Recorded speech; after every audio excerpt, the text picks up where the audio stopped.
सुधीर भाऊ बोला. अध्यक्ष महाराज, हायकोर्टाचा निर्णय आहे म्हणून हार्बर हुक्का पार्लर सुरू आहे असं मंत्री महोदयांनी उत्तर दिलं.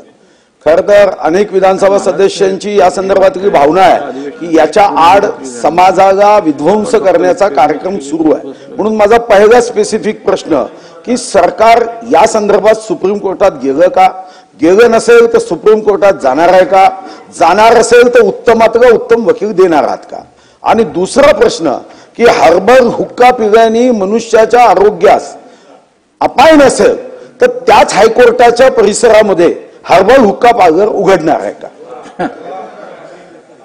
मंत्री महोदय याचं उत्तर देऊ शकतील की नाही मला माहित नाही, कारण हायकोर्ट प्रिमिसेस हे चीफ जस्टिस त्यांच्या ज्युरिस्डिक्शन मध्ये येतं. परवानगी मागणार आहे का हायकोर्टाच्या चीफ जस्टिस? अध्यक्ष महोदय, सन्माननीय सदस्य सुधीर मुनगंटीवार साहेबांनी नक्कीच यामध्ये अशा प्रकारची परवानगी मागण्यात येणार नाही. तिथे कोणी चालू करण्याचा प्रयत्न केला तर त्यांच्यावरही कारवाई केली जाईल. पण अध्यक्ष महोदय, आपण हुक्का पार्लरचं वाढतं प्रस्थ पाहता 2018 साली हुक्का पार्लरवर बंदी आणली.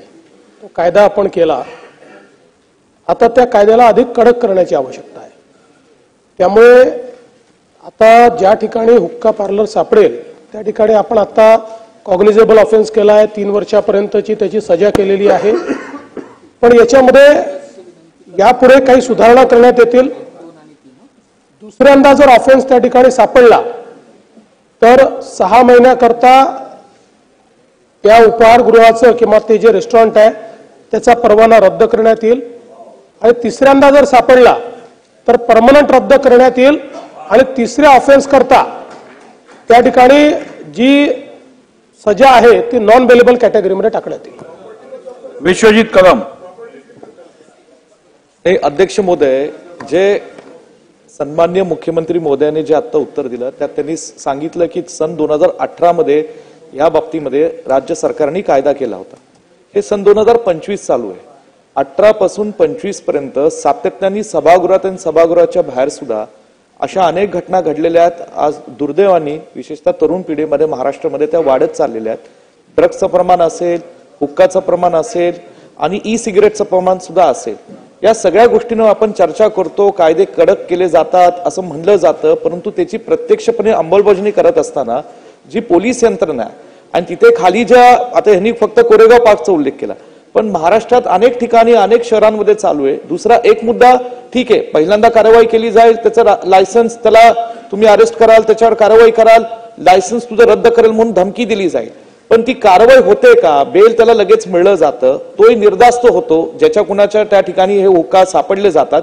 दुसरा मुद्दा एक नवा सुरू झाला अध्यक्ष महोदय, जिथं मी सन्माननीय गृह खात्याचं लक्ष वेधू इच्छितो की हे हुक्का जिथं विकले जातात, हुक्काचे ते जे काही यंत्र असतं ते आणि त्याच्यातली जे काही त्याला वापरतात ते यंत्र विकून आता ते अशा खाजगी म्हणजे जिथं लायसन्ड रेस्टॉरंट नाहीत, जिथं लायसन्ड असे हॉटेल्स नाहीत, अशा काही खाजगी ठिकाणी ते पाठवले जातात आणि त्याचा तात्पुरता काही असा प्रचार केला जातो त्या सोशल मीडियाच्या माध्यमातून आणि तिथं ती तरुण पिढीतली दुर्दैवानी मुलं जातात, थोडंच ते हुक्काचं व्यसन करतात आणि त्यातनं पुढच्या व्यसनाला त्या ठिकाणी दुर्दैवानी चालना मिळते. आणि मला म्हणायचं की हुक्काची जी काही यंत्र आहेत त्याची जी विक्री केली जाते त्याला काही मर्यादा आहे का? ती यंत्र विकणारी जी काही दुकानं आहेत त्याच्यावर कुणाचं लक्ष आहे का? हा माझा या ठिकाणी एक सवाल मला इथे विचारावासा वाटतो. धन्यवाद. अध्यक्ष महोदय, हे जे काही हुक्क्याचे ते काय म्हणतात गुडगुडे ते जे असतात त्याच्या विक्रीवर कुठलंही बंधन टाकता येणार नाही. याचं कारण काय, ते सॉव्हेनियर म्हणूनही विकलं जातं, त्यामुळे ते केवळ हुक्क्याकरताच विकलं जातं असं नाही आहे. आणि आपण टाकली तरी ती काही टिकणार नाही. आपल्याला इफेक्टिव्हली कारवाई जी आपण सांगितली ती जे अशा प्रकारचा ऑफेन्स करतात त्यांच्यावर केली पाहिजे. आता आपण जेव्हा कायदा केला तेव्हा सुरुवातीला तो सॉफ्ट ठेवला, 2 ते 3 वर्षाची आपण शिक्षा म्हटलेली आहे त्याच्यामध्ये. अशा शिक्षेच्या केसमध्ये कोणालाही अरेस्ट होत नाही. नवीन कायद्याप्रमाणे किंवा सुप्रीम कोर्टाच्या निर्णयाप्रमाणे त्यांना केवळ नोटीस द्यावी लागते आणि चार्जशीट कोर्टात पाठवावी लागते. आणि म्हणून थोडं जेव्हा कोणी जेलमध्ये जातं ना तेव्हा थोडी भीती असते.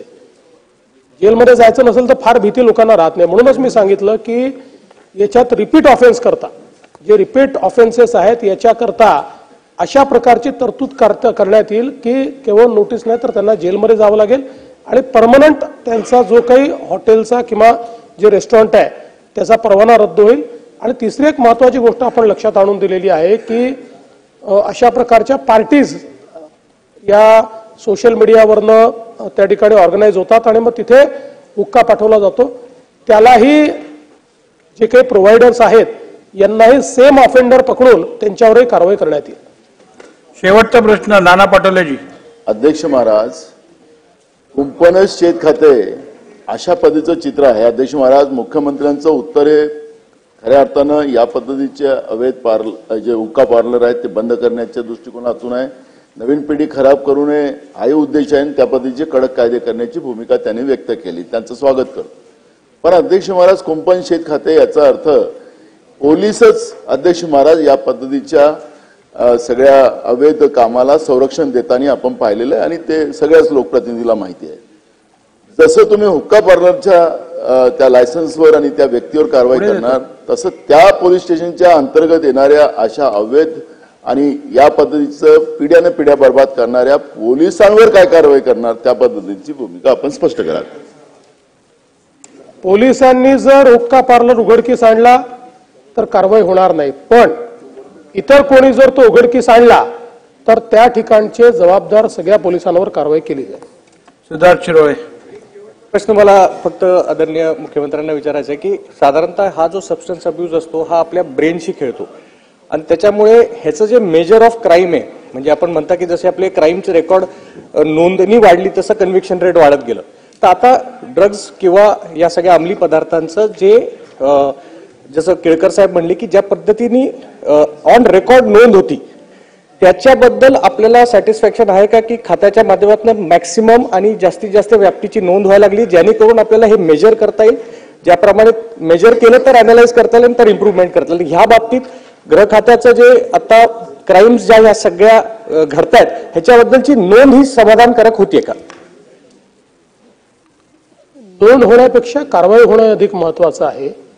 त्यामुळे आता आपल्याकडे काही असं मापक नाही आहे की किती इन्सिडेन्सेस आहे आणि किती नोंद होते आहे. अशा प्रकारचं आता कुठलंही आपण सोशल त्याचं ऑडिटिंग करत नाही.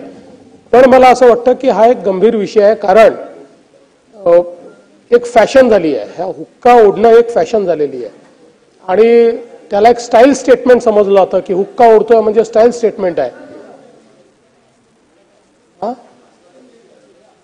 नाही, त्याच्यामध्ये म्हणजे काही ठिकाणी तंबाखू असतो, काही ठिकाणी तंबाखूही नसतो.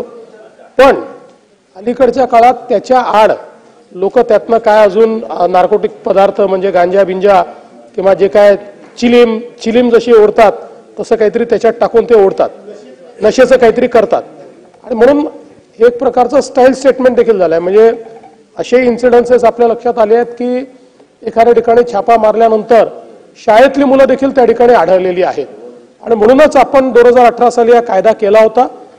अधिक कडक त्याची अंमलबजावणी करण्याच्या संदर्भात निर्देश देण्यात येतील आणि कुठल्याही परिस्थितीमध्ये जसं नानाभाऊंच्या प्रश्नावर मी सांगितलं की पोलिसांच्या व्यतिरिक्त जर तो कोणी उघडकीस आणला तर त्याच्याशी संबंधित जे पोलीस असतील त्यांना त्या ठिकाणी सस्पेंड केलं जाईल. चला पुढे जाऊया आता. नाही खूप झालं आता, किती विचारणार. नाही असं कसं चालणार. नाही सुनील भाऊ बसा तुम्ही. अध्यक्ष महोदय, हुक्क्यापेक्षा जास्तीत अडचण आणि त्रास हा इलेक्ट्रिक सिगरेट किंवा वेप याच्यापासून होत आहे. सरकार आपलं याच्यावर पूर्णपणे बंदी आणणार का? अध्यक्ष महोदय, त्याच्यावर बंदीच आहे. पण तरी देखील सन्मान्य आशिष देशमुख साहेबांनी जे सांगितलेलं आहे हे खरं आहे की अलीकडच्या काळामध्ये अनेक ठिकाणी आपली तरुणाई या इलेक्ट्रिक सिगरेट काय म्हणतात इलेक्ट्रॉनिक सिगरेट त्याच्या पाठीमागे जाताना दिसते. कारण त्याचं ट्रेड करणं सोपं आहे, ती लपवणं देखील सोपं आहे. पण त्याच्यावर बंदी आहे आणि मागच्या काळामध्ये आपण बऱ्यापैकी छापे घालून त्याचा व्यवहार करणाऱ्यांवर कारवाई देखील केली आहे. प्रश्न क्रमांक 7. प्रश्न क्रमांक 1476.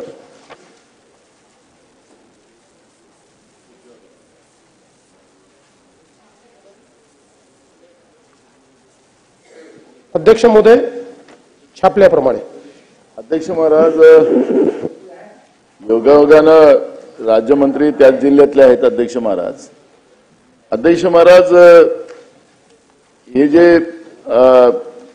रोहित्र केंद्र जे आहे अध्यक्ष महाराज, ते उघड्यावर आहे. त्याचे फोटोज अध्यक्ष महाराज आमच्याकडे आहेत.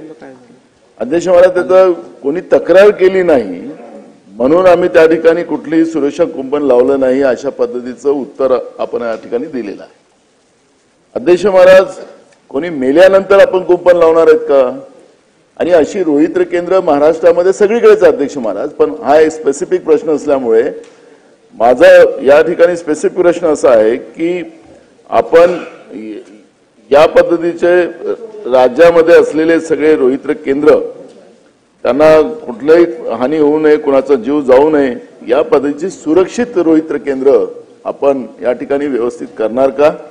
आणि हा जो प्रश्न आहे की कोणी तक्रार केलेली नाही असं आपण म्हटलेलं आहे, आणि तक्रारीची वाट न पाहता आपण याला कंपाऊंड वॉल करणार का?